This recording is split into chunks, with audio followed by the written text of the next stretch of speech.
Welcome to the Warrior Monk Resilience Podcast, where we discuss topics about creativity, confidence, and resilience. Today's topic is about creating when you're tired, injured, or burned out.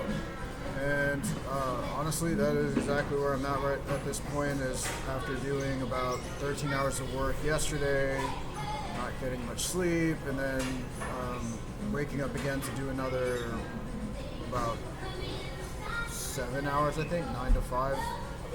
Maybe that's 8 hours. And having to sit down and do this podcast because tomorrow I will be doing another Super Bowl Guy Fieri tailgate party in order to just fill in the fact because my pockets are empty, and this has been the biggest event that I've had so that I could actually get some money. Now, the whole thing is about creating. Even though I'm tired, I didn't want to show up here today. I actually just wanted to go back into my car, and I was arguing with myself about do I just record this in my car at this point? But then I was like, no, I have videos to upload from DJ Tiesto, and I didn't have any videos of Shaquille O'Neal because it just happened so fast, so I only took pictures for the Shaqalicious event where we were manning the selfie booth for Shaqalicious event, and all of a sudden out of nowhere he's walking up and promoting his gummies and taking a picture at the selfie booth. And so thinking about that, it was coming to the decision about I still must create on top of the part of just being influenced by so many people. You're not going to be able to get everything done. Normally on Sunday I record music, I do this podcast, I do a book review, and even now I'm thinking I need to push the book review out at least once a month, because I'm currently with Oliver Sacks' Hallucination book. That is it's a lot of different parts to it, and trying to create the right message out of it instead of just just reading ad verbatim or something. That seems like it'd be a more reasonable timeline. Or even if I were to finish a book weekly, it still takes a while to process. So just thinking about that, it's poor sleep, long days, split shifts, stacked responsibilities, and all of these things have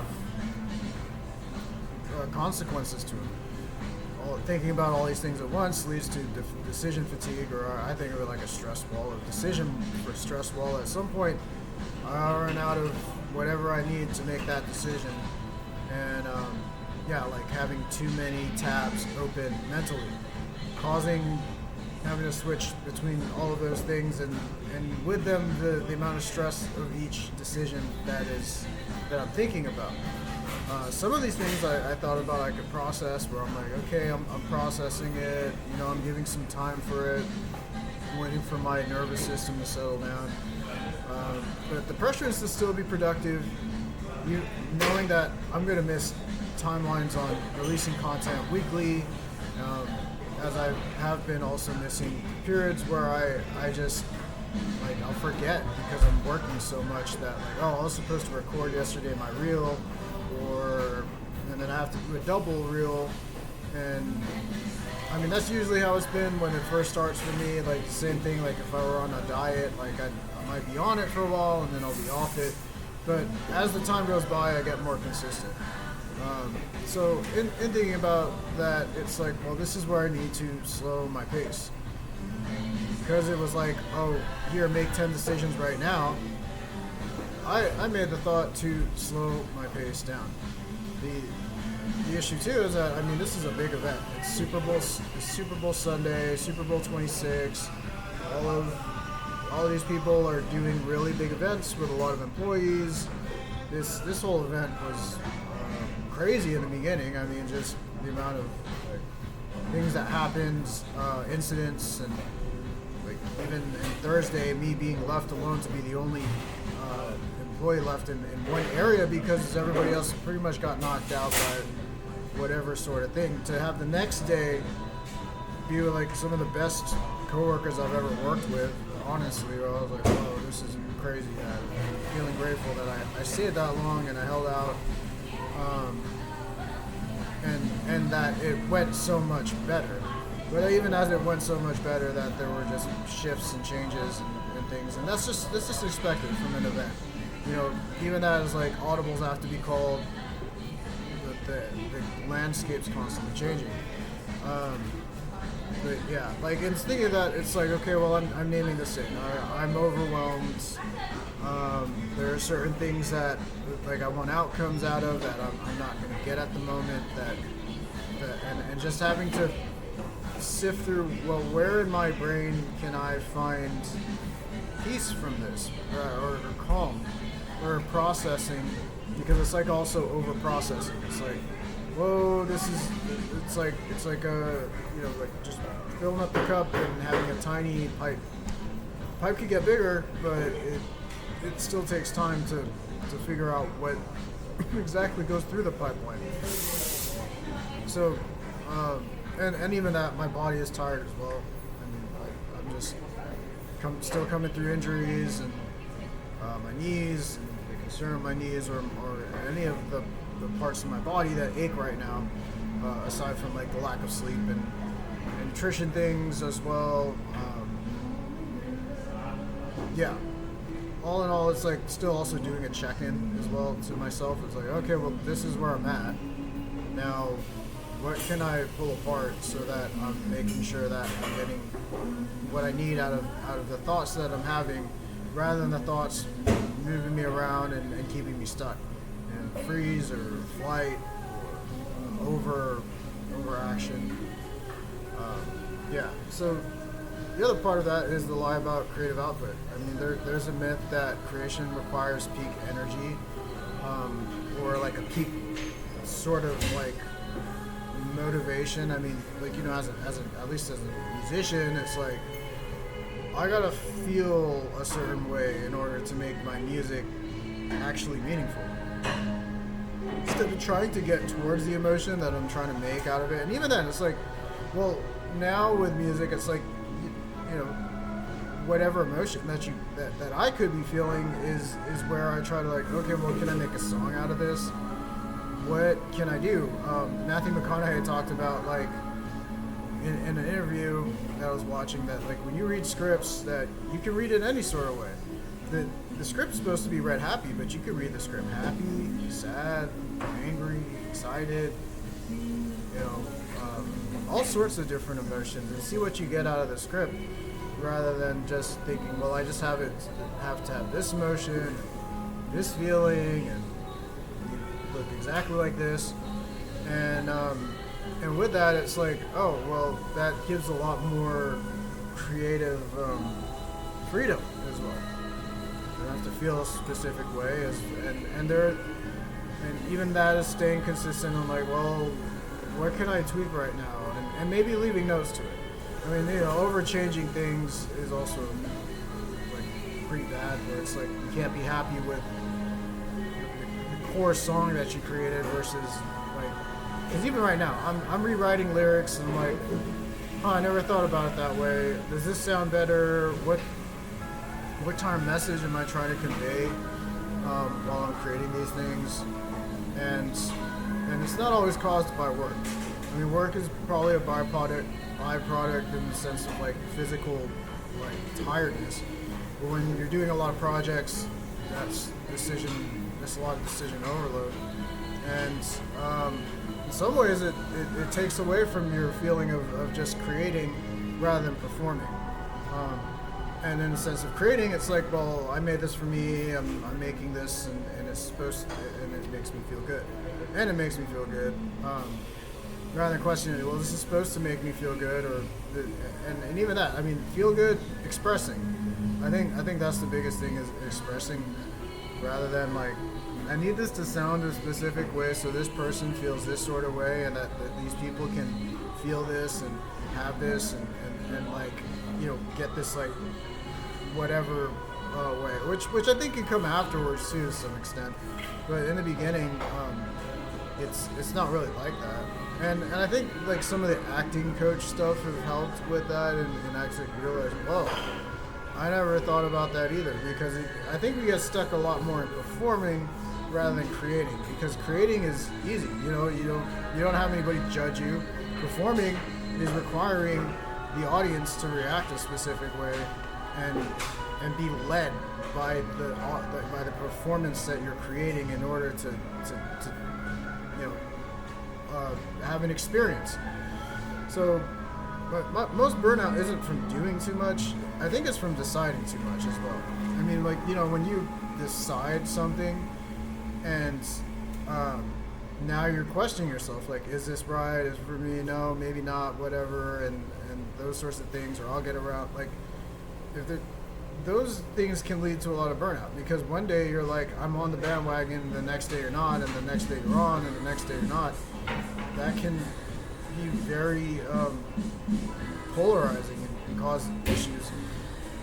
But like at the beginning, it starts like that. I mean, if you think about finance, it's like this is oscillating up and down, like buy, sell, and eventually it comes to a point where it's like either sell or buy. And I think of that. I still go back a lot to financial investing as a way to kind of understand human psychology and the idea that we as a group of people would kind of oscillate between the decide and don't decide. And then deciding too much is like, do I have to decide everything right now?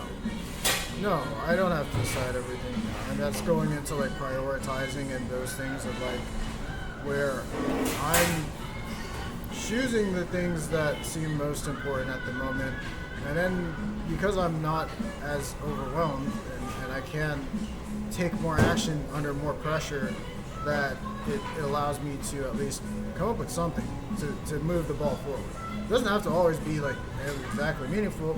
And even in that sense, it's like performing for myself rather than creating something. Creativity doesn't die from fatigue, it dies from pressure. And I would say that too. Because if I'm creating unnecessary pressure for myself, that like, how am I supposed to play music? I mean, I think of it like if I'm holding a punch and it's just locked in versus like, like keeping a very light hand to before having to hit target. Like you get a lot more speed and power from it. And then in the sense of like if I'm playing guitar and I'm feeling bad about me playing guitar or I'm feeling bad about me singing, then I'm not really going to go far with it because I will stop at the two verses. And that's okay because like stopping at two verses just means, I mean, in some ways it means that you're just tired. Like you're just not used to hearing yourself create, and it's embarrassing and it's like, a little bit awkward and anxious and like, that's okay. And then feeling like it's okay allows you to, okay, I'll add 2 more lines and you have 4 lines instead of, just doing one line. Okay, I'll stop forever or something, or else, like sometimes it feels like it's gonna be forever. It's like, I don't know. For me, it was like, I'll stop right now, but like, and the time from like how much it stopped. I mean, I took a year and a half out. I got so stressed with myself that I actually just stopped playing guitar for a year and a half or a year or something. Don't remember the exact time. It was a long time ago, and I look back at it, and then when I picked up guitar again, because I had waited for the pressure to die down, I like exponentially grew in what the music that I was learning. Like I learned what I actually figured out what the guitar stuff meant that I was doing, rather than just playing out of a like kind of a like I have to get this out now, versus really breaking it down. I'm like, oh, this makes sense, and everything connects again. You don't need intensity, you need permission. And I think that also goes with the idea of like, yeah, I cannot be so intense with myself in pressure on, screaming at myself to make something happen versus, okay, how do we get to it? Because like, if you're screamed at all the time, then there's at some point you just want to stop reacting too. And in the same way of decision overload, I think that like the inner voice matters a lot about creating a state or a feeling at least to take action. Now it doesn't have to mean that like I feel my best or that like I need to not be angry. I mean, maybe I need to be angry at that moment because I'm like I'm creating some metal right now or something, and whatever. So what creating looks like at 40 to 60% capacity. It sometimes it can be smaller, quieter, simpler. I honestly did not come up with much of a plan this time when I decided to do this, and I just looked through a bunch of topic lists and came up with something. I was like, okay, I'm going to do that. But on a short time span, I'm just trying to find in my head, and I think this comes with like also improving, where it's like, you know, when you first improv, you don't really know what you're going to improv, but as you get fundamentally better, then you're able to come up with things more on the fly and be able to, you know, speak something or say something and not feel bad about it. Because for me, it was like today I had to just, okay, well, quotes, I'm just going to pick Foo Fighters right now. I'm going to pick Dave Grohl. And I was looking for something really cool that Dave Grohl said, and I posted it on Instagram. I'm happy about it, at least to that extent. Although I did feel very pressured because I was like, 30-minute lunch break. I don't even know if we have 30 minutes to eat because like the schedule's all messed up, and still had to repeat the quote like 5, 6, 7 times before I finally got it in my head, and still had to re-record like about 3 or 4 times. But hey, I got it, and I was just okay, good enough. And just to hit my quota for today, it wasn't like a really everful thing, but I was glad that I released it regardless. Lowering scope without quitting, and I think of that like the book Chatter, where it's like zoom in versus zoom out. If I'm constantly zoomed in like a rifle scope, then I can never if I take my eye off it, then I can't see the whole picture, and I also am blindsided to anybody that's coming up close to me, rather than being zoomed in and looking at one specific target, aiming for vitals or whatever. Yeah, and in thinking about that, it's like, okay, well, you know, I'm just putting less of the focus, the magnification on something, and it has been hard. I mean, like when I was first really anxious and stressed out, like that just didn't work out. Coming to a point now where it's like, okay, well, I can do that without too much. And again, it's like handling pressure without getting folded. And then choosing one lane for today. And in choosing one lane for today, I chose to like, do my work, and then I chose like I had an option to leave early, and I was like, no, I need these hours.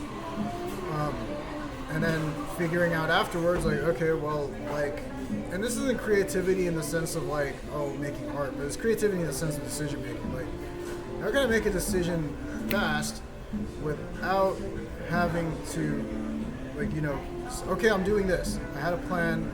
I'm shifting the plan slightly, but I'm doing this anyways because that's what I said.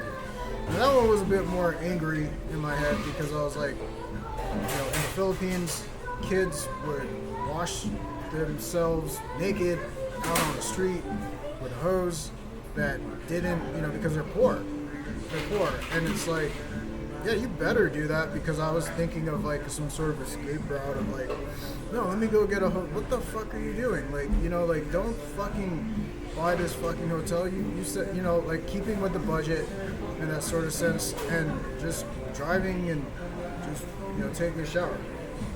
Regardless of how disgusting the bathroom was or how cold the water was, because I was like, if my, you know, if the people that I know in the Philippines can do that, and I can too. I don't need hot water.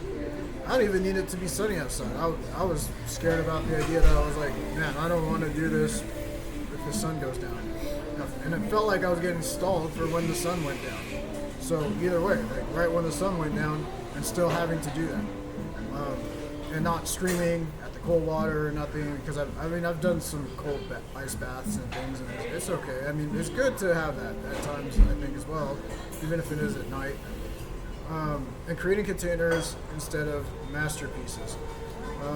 Something I've been reading a lot about is containers, of like having buckets in the same way that if I was like investing, that I have, different financial buckets. On my spending bucket, I have the savings bucket, I have the investment bucket, and then I have like the bucket for doing random shit and like and, making sure that those buckets stay safe. I think that's what this is about too in terms of containers. It's like for emotions, for feelings, for these things that we have that like just spill all over the place and get messy. Like if you were to think of emotions or feelings as like some sort of liquid that you can't really hold in a container, and it spills all over the place and it gets all messy and it gets into the other, or even paint, if like paint were just mixed together and getting all the colors. In some ways it creates great colors, but in other ways it's like, well, I didn't want that color right now, or the mix that I was going for. And having a more controlled sense to the colors that I'm mixing together to make a specific type of paint color. Yeah, and I mean, even in music, I mean, it's like, like accidentally creating something that was like, I didn't mean to do that, but, I have to like say, oh, I meant to do that. But in not meaning to do it and being able to record it with all the tools that we have and things like, okay, I did that, but then how can I recreate that again? It's a lot more easier now than it was back then, because you need to know all this theory, you gotta have a good ear to hear exactly where you were and go from there. So, and it's great. So, the containers just allow for, like in the same, even that, like a database of things like, okay, like I'm always writing lyrics, and if I'm writing lyrics, or I start writing memories as well. I thought about the memories that I still have and how I could make those memories into songs, or create a better story, or a better tone, or a better scene of what this experience looks like, and translate that into music, into the song. And maybe it's a masterpiece, maybe it's not. I mean, the fact that I feel really a lot more good at awesome about it, rather than like having regrets and things about the music that I create, which wasn't the same before. So that's progress. Really is progress. So recording rough instead of polished, that's kind of the route that I've been going at this point. Is like, no, I'm not gonna edit anything. I'm not gonna do anything to this. I'm just gonna push the button and start doing whatever, because all the planning. I got really stuck in it. It was never enough planning. It was just like, okay, well, just like, there's a book called Just Fucking Send It, and I just really loved that quote, like, just fucking send it, because I mean, between being polished and just having action done, I just like the idea. Some people would say, oh, well, you need the perfect script, or the perfect verse, or and I don't know if that really comes from anything other than just just dumping, and then I mean, it's kind of like a brainstorm, is like just dumping ideas, and then this might go, and then creating your own puzzle pieces to make that masterpiece. So like, and then that, I mean, it gets a lot really improv-y, it's not so scripted, and recording rough instead of polished, it's allowing to make more moments that feel real rather than fabricated, and shipping thoughts instead of conclusions. Like, it's thoughts, they aren't conclusions. The conclusion's the end product, and in the conclusion or the outcome, it also feels like, oh well, like I'm requiring a conclusion that many people must be also a part of, and that's just not the case, because the conclusions, they just come as is. I think of the same thing, like input versus outcome. Outcome is, you want it, but it's not guaranteed, and in letting go of that, but there's also having to go through the ups and downs of, like, some days I'm like, why isn't this outcome happening, versus I need to let go of the outcome in order to continue to do the work towards the outcome. And this is more like door to door versus like music, but I mean, in the sense of like I guess I've already compared it. Like, I need a Grammy winning song right now. Like, that's not that should, I mean, maybe that's like the long-term output, something to get excited about, but in the process of creating that and making, albums, songs, versus bridge, chorus, whatever, like those, that's not like going to get the conclusion, but it's going to get you the reps and sets towards that, possibly. Or if that's what you want, or if like I want to go play on stage with my own album, like, reasonable enough, not world class, but enough to be like, oh, this is something I created and I love it, and I found people that love it, awesome. So today's win is not excellence, it's continuity. And some days it is excellence, but today is continuity because I'm tired. I don't even want to do and record this right now. I'm not here to impress. I'm here to stay in motion. And half formed is still formed. I mean, like it just is. So the other part about what I'm going to talk about is injury, fatigue, and respecting my body, and how that ties back to resilience plus physical reality. Creating while physically limited or tired is very difficult. It's having to slow down. It's still about the fact that, like, if I move too fast, and I still am moving too fast at this point, it's pretty scary because I'm just like, well, my body is injured, and how do I continue moving my body despite being injured? Because I've created a point of like pushing even though I am injured, and in doing that, like I guess my body's at this point like, hey, you need to slow down, and having to remind myself now, like, hey, I need to slow down, instead of overriding those signals because of the fact that, like, well, I still need to get work done today, and F my body, and that's not really respecting myself to some extent. And at some point, like, yeah, okay, like, some days it's okay, other, like, if the fact that this has been going on for weeks, I don't really have, like, any, like, the scarcity of that, of, like, hey, I don't have, like, 6 months saved up, or I don't have, I burned my boats, so I have to be a lot more careful about being more sustainable rather than just like, okay, I can afford to like break an injury. So that, I guess that's the benefit of also burning my boats rather than like, oh, it's okay, I can go to surgery, or it's okay and this stuff. Like, I don't want to go to surgery if I don't have to. What can I do to stop this and prevent that? So modifying output instead of stopping completely, and it's required me to ask for a lot more help. I mean, like, in the sense of like, I need to ask for help when I can't lift everything that I used to. So even though I'm physically capable of, the structure is not really there to support that, and leaves me with more injury rather than the healing. So. And I think the difference between that is discipline and self-punishment. It's just like, in discipline, I'm still making sure that I don't break things. In self-punishment, I'm saying I don't deserve to have my limbs or something. So listening to your body doesn't mean stopping, it means adapting. And discipline isn't ignoring limits, it's working inside of them. And I don't need to dominate today, I just need to continue.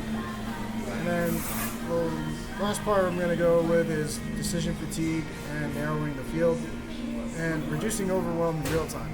Like, for me, too many options really literally kills my momentum. I have to sit down to think about what I'm doing and have I try to trust my brain more now that, like, okay, brain, kind of run through whatever, it's gone down enough to do that. To the point where it's like, well, it feels like, okay, well, I can trust my brain to process through things because of the content I read or books or anything that's kind of helped me with settling down in my head and choosing what not to do for it today, which is like, I'm not going to get angry. I'm not going to scream at people. I'm not going to hurt myself today. I think probably one of the best things in saying confidently on like crisis in 988 is, are you feeling suicidal? No. you want to harm yourself today? No. And then I think one counselor had like said, you know you're gonna be all right. It's like, and I just said, you know, confidently, yes, I'll be all right. Like, for whatever reason, that just it felt decisive and less wavy. Honestly, like, I don't know. No, I'll be all right. I'm gonna be fine. And yeah, and then setting a single creative intention. So my intention was to create a podcast. I had a choice between doing the song or the podcast, and thinking about that, it was like, well, what's going to take less time is the podcast, because the song I actually still have to keep going over in terms of doing my medley for doing Passion Fruit, Elastic Heart, and Where Is My Mind, and having to, like, there's still a lot of, like, changing around the tone, because it's been a while since I've created a cover song with a different rhythm and different guitar chords. And then what's the smallest? Yeah, it's the smallest thing I can create today. And then overwhelm lifts when the decision count drops. Today doesn't need to be the right choice, just a choice, and progress doesn't require certainty. So creating tired is not a flaw, it's a season. Rest and output aren't enemies. Rest and output are not enemies. They aren't. I mean, even in the season, it's like when the rest happens, get even better. But being able to still have output without rest, definitely a skill to build. You're allowed to create without proving anything. I don't know if I'd say it that way in the sense of like, I must do it anyways. You know, like, do not, like, I think at that point I still get mad myself. Like, do not fucking drop the ball. Do not, like, you know, or whatever. When I do, it's not, like, completely angry. And at times it's like, look, you committed to this, and you must follow through. You must, like, for myself, that I must follow through. Or even holding other people to standards of commitment. Not exactly in that way. I can't really go into the whole conversation because I'm running out of time. If all you did today was stay in the game, that counts. And you don't have to feel ready to be consistent. And this isn't about pushing harder, it's about staying honest. I'm hurting, then I'm hurting. If I'm tired, then I'm tired. I'm not going to lie and say I'm not tired, although there is a place for that in pushing past being absolutely tired and just saying, no, I'm not tired. Or if somebody, well, I mean in the sense of like if someone like, oh, you look tired. I may look tired, but I'm not. I can keep going. So, yeah, thanks for listening, and have a happy Saturday.